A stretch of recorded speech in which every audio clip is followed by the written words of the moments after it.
우리 이 시간 좌우에 계신 분들과 함께 인사 나눕니다. 우리 주 안에서 행복한 오늘이 됩시다. 이렇게 인사하겠습니다. 주 안에서 행복한 오늘이 됩시다. 우리 성도님들은 주님 안에서 여러분 행복하셔야 됩니다. 우리가 예수를 믿는 것, 그리고 교회를 다니고 신앙생활하는 것, 이 자체가 여러분 가장 행복한 일이 되셔야 됩니다. 그래서 가만히 생각해 보세요, 여러분. 우리가 만약 이 자리에 억지로 끌려 나와 있다면, 그죠? 억지로 신앙생활을 하고 평생 동안 이렇게 억지로 주님 앞에 나온다면 그건 너무나 힘든 일이 아닙니까?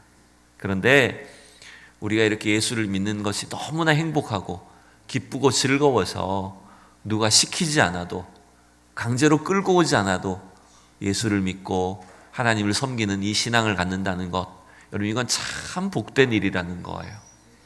여러분 그런 일이 있지 않습니까? 분명히 이게 손해고 또 뭐랄까요, 힘든 일인데도 불구하고 나에게 유익이 별로 안 되는 것처럼 느껴지는데도 그 일이 행복한 일이 될 때가 있잖아요.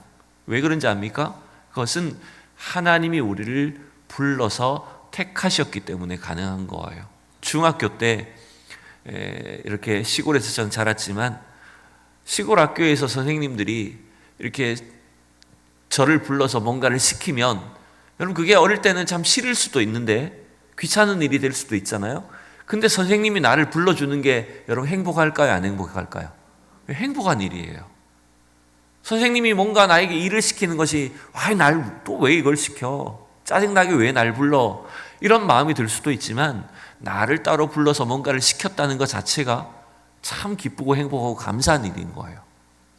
여러분 이 세상 수십억 명의 사람들 가운데 하나님이 저와 여러분들을 이미 미리 선택하시고 우리를 불러주셔서 하나님을 예배할 수 있도록 우리에게 귀한 사명을 주신 줄로 믿습니다.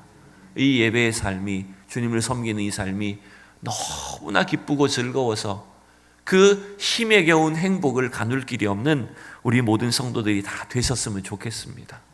그래서 교회에 예배 드리는 것뿐만 아니라 함께 우리가 교회에서 일을 하고 봉사를 하고 식당에서 섬기고 주일학교 아이들을 돌보고 연약한 성도들 한 명 한 명 찾아가서 기도하고, 여러분 이 일이 목회자인 저 자신에게도 때때로 부담감이 되고 책임감이 될 때도 있지만, 그러나 그 안에서 하나님이 우리 영혼에 주시는 그 행복감을, 솟아나오는 기쁨을 여러분 날마다 경험하는 우리 모두가 될 수 있기를 진심으로 축원합니다. 여러분 신앙생활은 100m 달리기 경주가 아닙니다. 반대로 신앙생활은 평생 동안 달리는 마라톤 경기와 같습니다. 여러분 100m 경기는 잠깐 동안 힘을 쓰면 되는 거예요, 그죠? 아주 일시적으로만 노력하면 되는 거예요. 그런데 여러분 우리 신앙생활은 그렇게 할 수가 없어요. 잠깐 노력하고 잠깐 애를 쓴다고 해서 되는 게 아니라는 거예요. 우리는 평생 동안 하나님을 섬겨야 되는 사람들인 겁니다. 그러면 그 신앙생활 속에 뭐가 필요할까요? 평생 동안 힘만 쓰면 어떻게 해요? 그게 아니라 평생 달려야 되는 이 마라톤과 같은 신앙생활 속에 여러분은 그때그때마다 주님 주시는 행복과 기쁨이 여러분 삶의 신앙의 재료가 될 수 있기를 원합니다. 그래야 평생이 행복한 거예요, 여러분. 우리는 평생 주님을 믿는 사람들 아닙니까? 평생 동안 주님을 따라가는 그 행복과 기쁨을 누리면서 사는 성도들이 되셔야 된다는 거예요. 그래서 저는 오늘 이 시편 16편 말씀을 보면서 주님 안에서 행복한 오늘이 되도록 하기 위해서 우리가 어떻게 해야 될까? 이 말씀을 함께 상고해 보는데 두 가지의 전제 조건이 있습니다. 두 가지의 기초적인 어떤 이해가 필요합니다. 그것은 뭐냐면 모든 사람은 사실 행복을 추구하는 것입니다. 모든 사람은 행복을 필요로 합니다. 그죠? 행복을 갈망합니다, 여러분. 여러분 행복하기를 원치 않는 사람이 어디 있겠습니까? 누구나 다 행복하기를 원하고 기쁘고 즐겁게 살기를 원할 겁니다. 근데 여러분 문제는 뭐냐면 하나님이 우리에게 주시는 행복이 진짜라는 것을 잘 모르고 있다는 것입니다. 하나님 우리를 창조하셨을 때 하나님의 형상으로 우리를 지어주셨어요. 그리고 하나님이 주신 완벽한 에덴 동산에서 살게 하셨고, 하나님이 지어주신 사람과 하나님이 만들어주신 세상과의 관계 속에서 인간은 참된 행복을 누리면서 살게 했다는 겁니다. 결정적으로 인간은 하나님과의 바른 관계에서만 행복을 누릴 수 있게 우리를 만들어 주셨다는 거예요. 그래서 여러분, 인간의 가장 기본적인 욕구는 뭐냐면 행복을 추구하는 것입니다. 그래서 오죽하면 요즘에는 행복 추구권이라는 말도 있지 않습니까? 누구에게나 행복을 얻을 권리가 있다는 것 아닙니까? 여러분, 아이들은 아이들대로 행복하기를 원합니다. 우리 어른들은 어른들대로 행복하기를 원합니다. 몇 주 전에 우리 교회에 이제 새로 나온 주일학교 아이들 남매가 있습니다. 물론 전에도 몇 년 전에도 제가 그 친구를 한번 본 적이 있는 것 같은데, 우리 찬이가 전도해서 찬이 친구하고 그 동생, 여동생이 이제 몇 주 전부터 교회를 나와요. 오늘은 안 나왔는데, 이 아이들이 이제 교회를 처음 나와서 선생님들이 아이들을 환영해 주고 맛있는 간식을 주고 이렇게 예뻐해 주니까 애들이 처음 온 날부터 너무너무 좋아하는 거예요. 그 둘째 아이가 이 여동생인 이 친구가 그날 처음 온 날인데 갑자기 저보고 안아달라는 거예요. 요즘 아이들이 보통 그런 아이들 잘 없습니다. 그래서 자꾸 저보고 자기를 안아달래요. 그리고 놀아달라는 거예요. 근데 저는 그 귀여운 아이의 모습을 보면서 마음속에 좀 슬픔이 느껴졌습니다. 뭐냐면 이 아이가 정말 사랑을 갈구하는구나. 제가 그 아이의 집의 사정을 잘 모르지만 뭔가 이 아이 안에 지금 엄마 아빠가 채워지지 않는 뭔가 영적인, 또 채워지지 않는 뭔가 공허가 있다는 것이 느껴졌습니다. 그래서 처음 보는 나한테도 자기를 안아달라고 이야기를 하는 거예요. 여러분, 왜냐하면 그 아이도 행복하기를 원하는 것입니다. 어른들은 어른들대로 행복하기를 원해요. 그렇죠? 어제도 우리가 어르신들을 모시고 밖에 나가서 야외에서 사실은 좀 힘든 코스였는데 그 자체로만 해도 얼마나 즐겁고 행복한 시간입니까, 여러분? 여러분, 모든 사람이 행복하기를 원하지만 문제는 그 행복을 잘못된 곳에서 잘못된 방식으로 추구하려고 하기 때문에 문제가 발생한다는 것입니다. 하나님이 창조하신 우리 인간은 하나님과의 관계 속에서만 진정한 복을 얻을 수 있는데, 하나님이 아닌 다른 세상의 것을 추구하고 하나님이 짝지어 주신 자기 남편과 아내 외에 남의 남편과 남의 아내를 만나서 행복하려고 하는 겁니다. 그게 스릴이 넘치는 행복인지는 모르겠습니다. 근데 그거는 진정한 행복이 아닌 거예요. 결국은 자기 자신을 파멸로 몰고 가는 일이라는 것입니다. 여러분, 하나님이 우리에게 정상적으로 주시는 소유나 재물이나 물질이 아니라 뭔가 남의 것을 억지로 내가 쉽게 가지려고 하고 강제로 빼앗고 훔치면 그것이 지금 당장은 행복해 보이지만 결국은 그것은 멸망의 길로 가는 겁니다. 그래서 인간은 일시적인 쾌락이 행복인 줄로 착각하고 살지만, 여러분, 진정한 행복을 알지 못하면, 하나님이 주시는 참된 복을 누리지 못했다면, 여러분, 아무리 잘 사는 것처럼 보이고 아무리 부자인 것처럼 보여도 그 사람 안에 행복은 없는 거예요, 여러분. 오늘 우리는 주님 안에서 참된 행복을 누리는 우리 모든 성도들이 될 수 있기를 축원합니다. 여러분, 오늘 본문은 다윗의 고백입니다.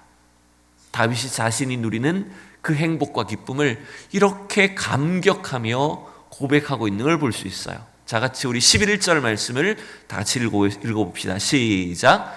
주께서 생명의 길을 내게 보이시리니 주의 앞에는 충만한 기쁨이 있고 주의 오른쪽에는 영원한 즐거움이 있나이다. 여러분, 다윗이 하나님 안에서 어떤 행복을 누려요? 생명의 길을 내게 주셨고 그 생명의 길을 통해서 충만한 기쁨을, 또 영원한 즐거움이 내게 있습니다 라고 이렇게 다윗이 행복을 고백합니다. 여러분, 아마 이 구절을 언뜻 보면 이렇게 생각할 수도 있죠. 에이, 다윗은 왕이니까 그렇죠. 다윗은 한 나라의 임금이니까 쥐가 먹고 싶은 거 먹고 가지고 싶은 거 마음대로 가지고 오만 것들을 자기 마음대로 할 수 있으니까 행복하다고 말할 수 있지 않을까? 이렇게 질문할지 모릅니다. 그러나 여러분, 사실 오늘 시편 26편의 배경은 그렇지 않습니다. 여러분, 시편은 항상 그 숫자에다가 보면 괄호로 무슨 표제가 짧은 설명이 여러분 붙어 있지 않습니까? 여러분 성경책에 보시면 16편에 보면 뭐라고 되어 있어요? 16편이 시작하는 구절에 다윗의 믹담이라고 되어 있습니다. 이 믹담이 어떤 시의 형식인지 내용을 말하는 것이 어떤 것을 말하는지는 불분명합니다, 여러분.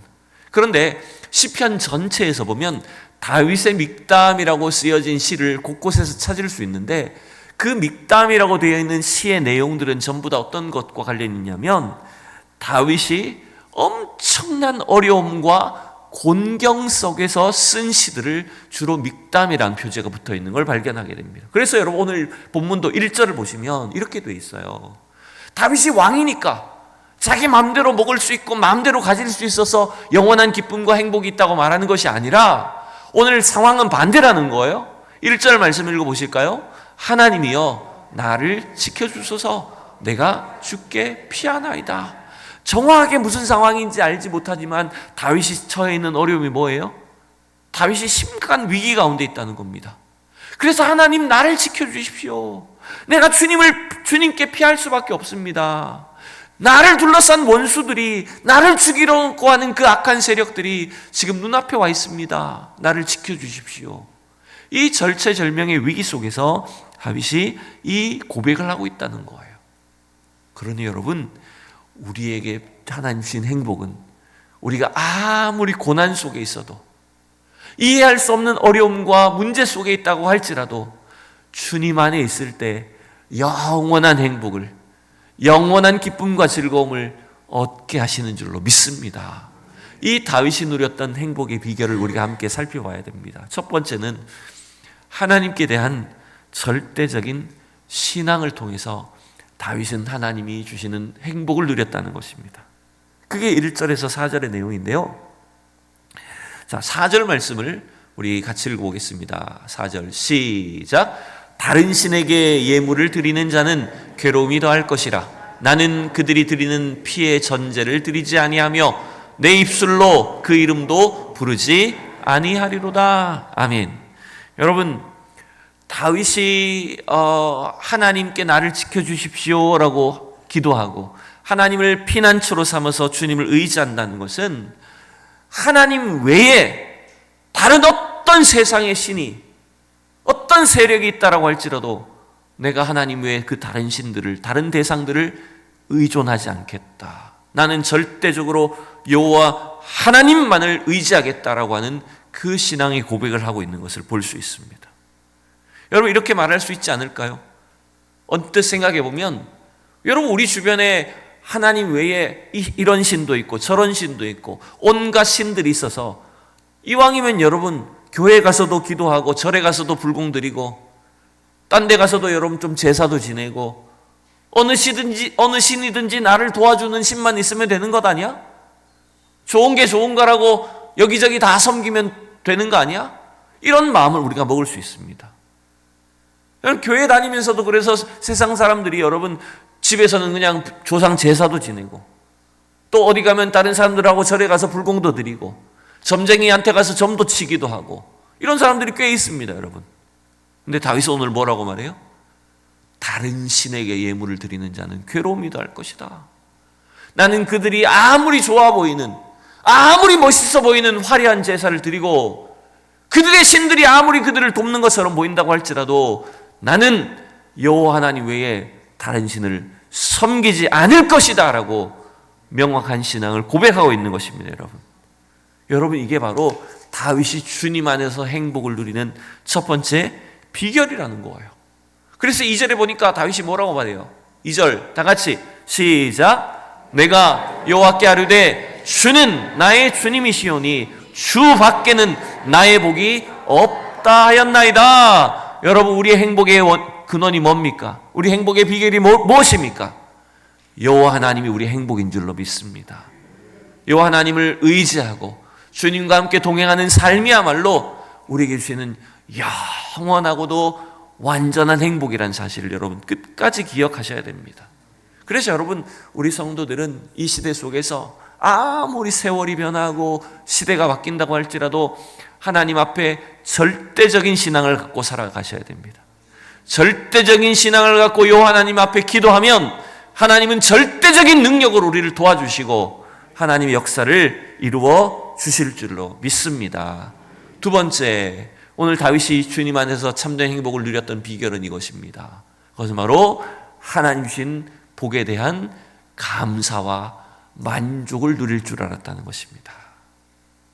여러분, 주님 안에서 행복하기를 원하신다면 주님이 오늘 저와 여러분에게 주신, 오늘도 우리 삶에 주신 것들에 대해서 만족할 줄 아셔야 됩니다. 감사할 줄 아셔야 됩니다. 그래야 행복할 수 있다는 것입니다. 여러분, 우리가 이 땅을 살다가 어떤 위기를 만나면 항상 찾아오는 일이 뭔지 압니까? 그 위기 자체만의 문제가 아닙니다. 우리 마음속에 감사를 잃어버리게 됩니다. 소망을 상실하게 된다는 문제가 있습니다. 이전에 하나님께서 주셨던 은혜도 까맣게 잊어버리게 됩니다. 또 하나님이 나를 통해서 행하실 그 일들에 대한 기대와 소망도 사라져버리게 되는 겁니다. 그래서 여러분, 이 고난이 주는 것이, 위기가 주는 어려움이 참 무서운 거예요. 그런데 그런 위기와 고난은 우리의 삶 속에 언제든지 일어날 수 있어요. 그래서 항상 오늘 나의 삶 속에 하나님 주신 것들에 대해서 감사할 줄 알고 만족할 수 있는 성도들이 되셔야 된다는 겁니다. 최근에 우리 노회 안에 선배 목사님들 가운데는 생각지 못한 질병에 걸려서 어려운 질병 때문에 목회를 그만두셔야 되는 그런 목사님들이 몇 분이 계셨습니다. 제가 그분들을 안진 오래되진 않았지만 참 신앙의 성품이 너무너무 훌륭하시고 목회도 참 열심히 잘하시는 그런 훌륭한 선배님들이었습니다. 그런데 갑자기 큰 질병이 걸리고 고치기 힘든 그런 건강에 문제가 생겨서 목회를 그만두셔야 되는 거예요. 제가 그 상황을 가만히 생각해 보면서, 만약 나는 저런 상황에 처한다면, 나에게 저런 일들이 일어난다면 나는 어떤 마음일까?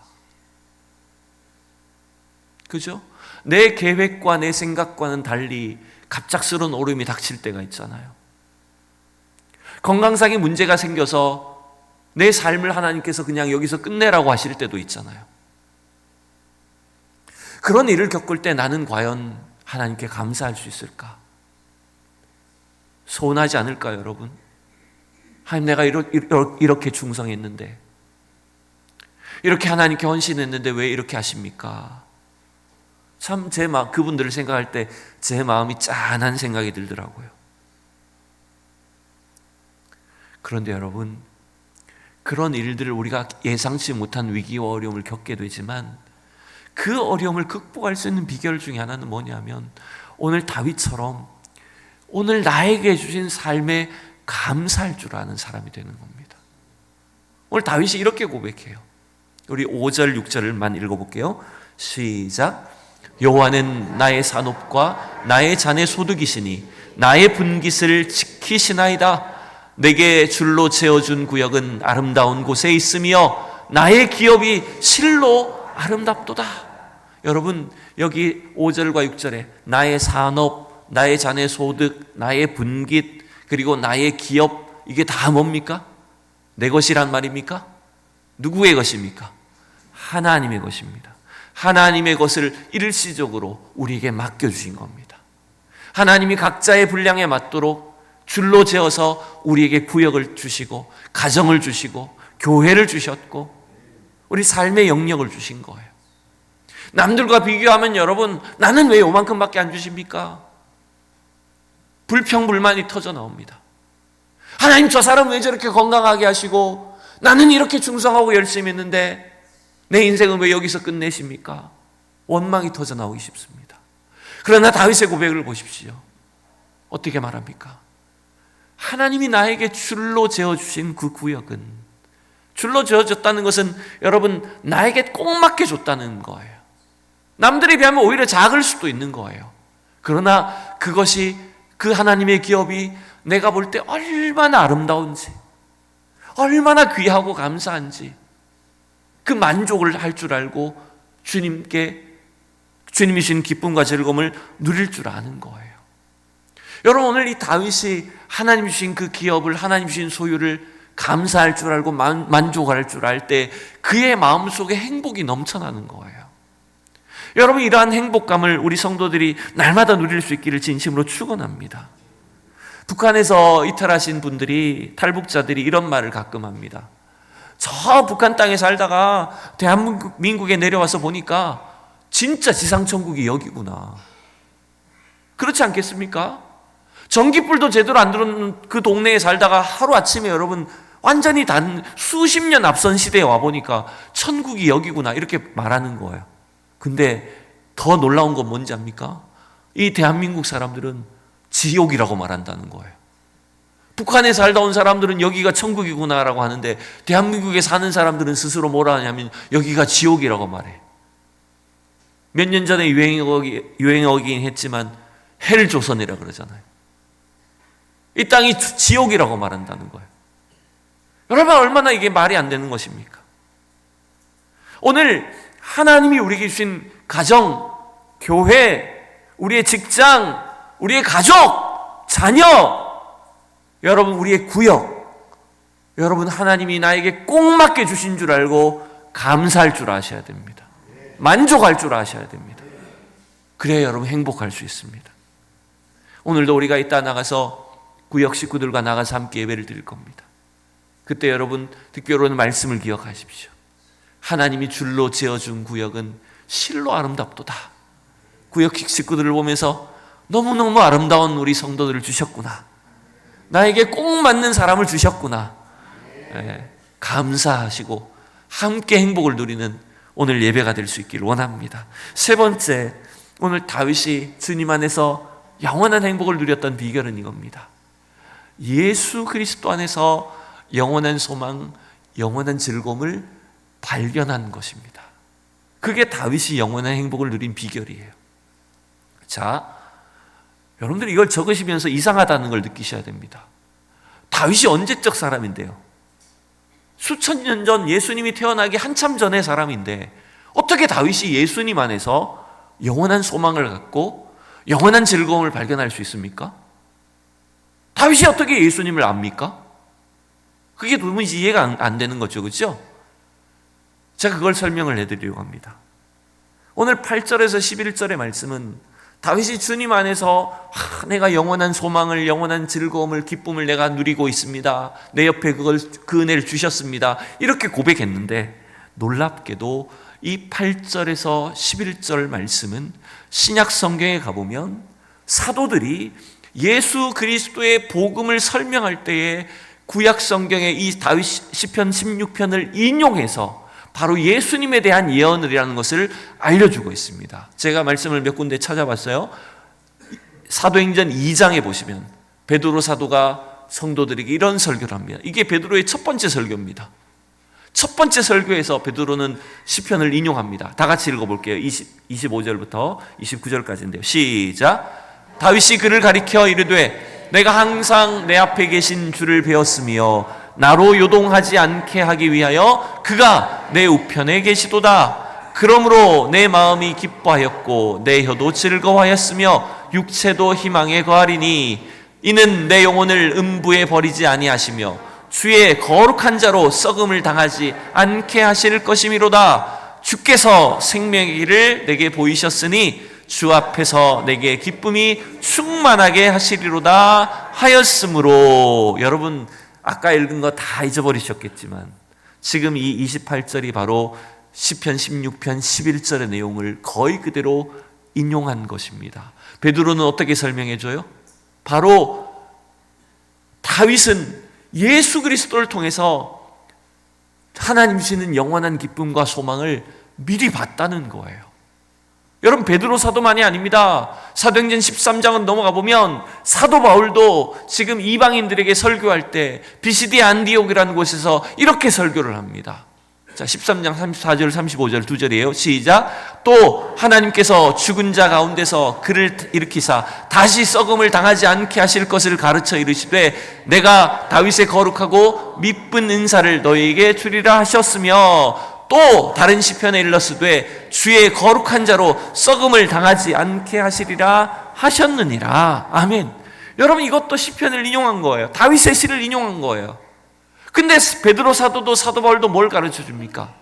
바로 다윗이 자기의 시를 노래한 것이 아니라는 거예요. 단순히 자기의 신앙을 노래한 것만이 아니라는 거예요. 놀랍게도 다윗은 성령 안에서 자신의 후손으로 태어날 예수 그리스도가 어떻게 죽음을 맞이하겠지만 그의 육체가 썩음을 당하지 않게 하실 것이고 예수 그리스도 안에서 어떠한 영원한 생명과 소망과 즐거움을 하나님께서 주실 것인가에 대해서 미리 알았다는 거예요. 미리 봤다는 거예요, 여러분. 그걸 지금 설명해 주고 있어요. 그래서 베드로 사도는 다시 사도행전 2장에 가보면 이걸 이제 해석을 해줍니다. 자, 두 구절 마저 읽을게요. 29절부터 시작. 형제들아, 내가 조상 다윗에 대하여 담대히 말할 수 있노니 다윗이 죽어 장사되어 그 묘가 오늘까지 우리 중에 있도다. 그는 선지자라 하나님이 이미 맹세하사 그 자손 중에서 한 사람을 그 위에 앉게 하리라 하심을 알고 미리 본고로 그리스도의 부활을 말하되 그가 음부에 버림이 되지 않고 그의 육신이 썩음을 당하지 아니하리라 하더니. 아멘. 여러분, 지금 베드로가 어떻게 해석해 줍니까? 다윗은 선지자라 하나님의 그 맹세 안에서 자기의 후손 가운데 메시아가 태어날 것을 알았고 그 메시아가 육체의 죽음을 당하게 되겠지만 어떻게 된다는 거예요? 썩음을 당하지 않고 부활하게 될 거라는 거예요. 결국 여러분, 다윗이 누렸던 행복의 비결, 그 소망, 기쁨은 누가 주시는 겁니까? 바로 예수 그리스도께서 주시는 거예요. 결국엔 여러분, 우리는 왕이 아니고 우리는 가진 것이 부족하지만 다윗처럼 예수 그리스도 안에서 부활하신 예수님 때문에 우리는 영원한 생명을 누리는 자들이 되고 영원한 행복과 기쁨을 소유한 백성들이 된다는 것입니다, 여러분. 이 은혜와 그 확신이 오늘 이 성경을 통해서 우리에게 주어져 있다는 거예요, 여러분. 여러분, 이 소망이 저와 여러분 속에 넘칠 수 있기를 진심으로 축원합니다. 여러분, 오늘 예수 그리스도께서 지난주에 우리 부활절을 지켰는데 부활하셨기 때문에 우리의 영원한 소망이 된 것입니다. 믿는 자의 구원이 되셨습니다. 목사님에게만 소망입니까? 장로님들께만 소망입니까? 우리 모든 믿는 자들의 구원이 되셨고 소망이 되어주신 것입니다. 그렇기 때문에 예수님 안에서 여러분 기뻐하셔야 됩니다. 예수님 안에서 행복하셔야 됩니다. 이 세상이 빼앗을 수 없는 영원한 즐거움을 누리는 우리 성도들이 될 수 있기를 진심으로 축원합니다. 여러분, 다윗처럼 이 영원한 행복을 누리시려면 어떻게 하셔야 되냐? 그 비결은 딴 게 아닙니다. 다윗처럼 기도하셔야 됩니다.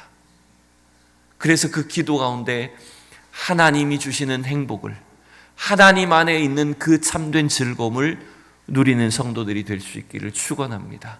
말씀을 맺겠습니다. 저희 집에는 고양이 한 마리를 키우고 있습니다. 우리 김서희 성도님이 새끼 고양이를 주셔서 1년 넘게 지금 키우고 있는데, 여러분 그 애완동물 키워보시면 알지만 이게 참 귀찮기도 하고요, 또 똥도 치워줘야 되고요, 이게 일이 사실은 많아요. 근데 여러분 참 놀라운 게 뭔지 압니까? 이 생명체인 이 동물을 안으면, 쓰다듬고 안고 있으면 그 주는 행복감이 굉장히 놀랍습니다. 근데 이런 게 있어요. 고양이를 키우면서 제일 좀 안 좋은 것, 단점 중에 하나 뭔지 압니까? 집에서 나오면 제 옷에 늘 털이 묻어 있는 거예요. 털이 여러분 보이지 않는 우리 집에는 털이 이렇게 곳곳에 날리고 있어요. 근데 여러분, 그 털이 붙는 귀찮음보다 고양이를 안았을 때 느끼는 행복감이 훨씬 더 커요. 여러분, 그 털 좀 있는 고양이를 안은 행복감이 크다면 영원하신 하나님 안에 거하는 우리 성도들이 누리는 행복감은 얼마나 클까요? 이게 비유가 좀 이상해 보이긴 합니다만. 자, 한 군데 말씀을 더 볼게요. 시편 57편 1절. 다 같이 시작. 하나님이여 내게 은혜를 베푸소서. 내게 은혜를 베푸소서. 내 영혼이 주께로 피하되 주의 날개 그늘 아래에서 이 재앙들이 지나가기까지 피하리이다. 여러분, 하나님이 우리를 기도하는 우리 성도들을 품으시는데 어떻게 품으신다고요? 어떻게 품으신다고요? 주의 날개 그늘 아래 품으신대요. 내가 고양이를 안고 있는 수준이 아니라 그 하나님의 무수한 털로 되어 있는 날개가 나를 안으시는 거예요. 그죠? 그러면 그 행복이 얼마나 클까요? 그 영원한 행복을 여러분 누리셔야 됩니다. 그 행복을 날마다 구하셔야 됩니다. 그래서 다윗처럼 기도하셔야 돼요. 다윗이 이렇게 기도합니다. 시편 116편 1절과 2절 마지막입니다. 다 같이 시작. 여호와께서 내 음성과 내 간구를 들으심으로 내가 그를 사랑하시는도다. 그의 귀를 내게 기울이심으로 내가 평생에 기도하리로다. 다윗이 어떻게 기도한다고요? 평생에 하나님께 기도한다는 거예요. 주의 품에 거하는 행복을 위해서, 주님이 주는 영원한 만족을 위해서. 여러분, 그러한 삶을 살 때 다윗이 경험했던 그 진정한 행복과 영원한 축복을 누리게 되는 우리 모든 성도들이 될 수 있기를 축원합니다.